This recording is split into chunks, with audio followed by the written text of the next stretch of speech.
আমার গাড়ি যদি দেখো, তুমি কখনো আমার ওয়াজ বুঝতে পারবে না।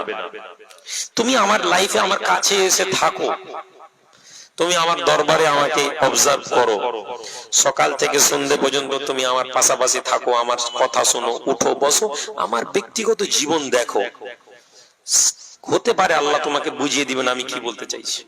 কিন্তু এই ওয়াজের মজলিসে আমি দামি গাড়িতে চড়লাম আর গাড়ি থেকে নামলাম আর উঠে গেলাম, এইটা দেখলে তুমি বুঝতে পারবে না।